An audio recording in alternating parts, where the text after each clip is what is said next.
Yoro, port de pêche artisanal de Brazzaville.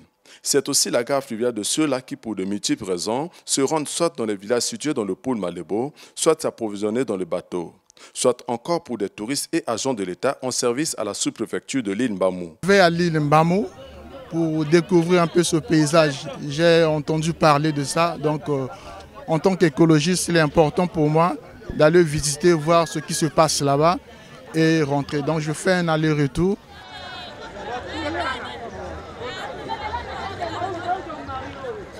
On fait chaque jour, tel qu'on n'a pas assez de moyens, bon, je vais là-bas le lundi et je reviens le samedi, soit pour causer un peu avec les enfants, et c'est ce que je fais chaque jour, chaque semaine, durant toute l'année aussi.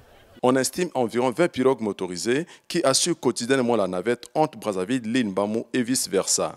La sous-préfecture étant composée de nombreuses îles, chaque pirogue dessert l'île de son choix.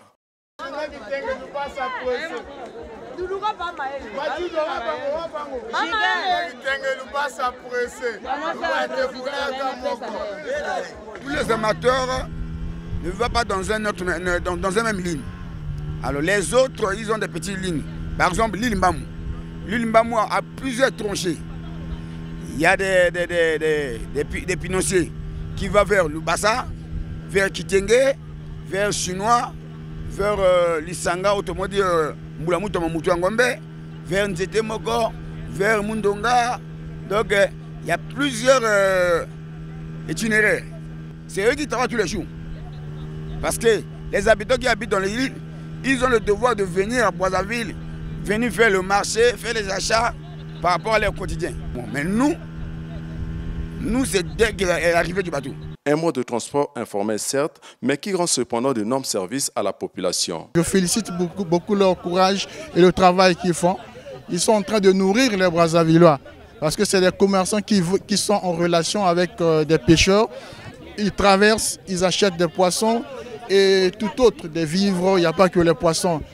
Et ils vont les vendre au niveau des marchés de Brazzaville.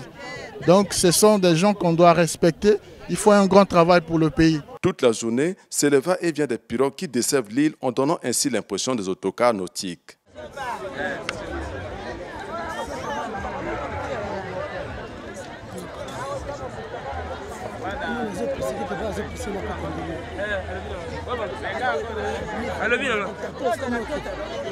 Le problème ici réside dans les mesures de sécurité à bord. Pas de gilet de sauvetage ni d'imperméable, les passagers sont exposés à tous les risques de la navigation. Ce qui manque pour eux ici, c'est juste les gilets. Parce que les gens traversent, tous ceux qui sont là ne savent pas nager. Donc il leur faut des gilets de sauvetage pour des commerçants et tous les clients. Vous voyez de vous-même, il y a des risques. Dans la pirogue, il y a des pluies, on n'a même pas de sauvetage et nous sommes là exposés même au soleil, aux pluies, c'est ça.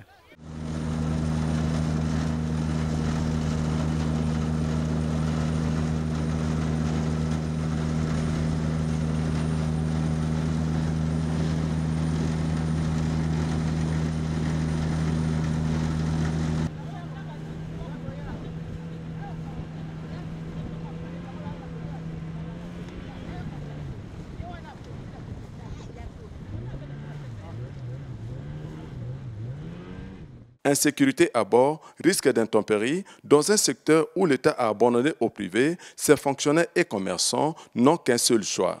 Celui d'emprunter à leur risque et péril ces embarcations de fortune. L'essentiel pour eux est d'arriver au lieu de service. Pour le reste, ils se confient plus à la providence qu'à l'État.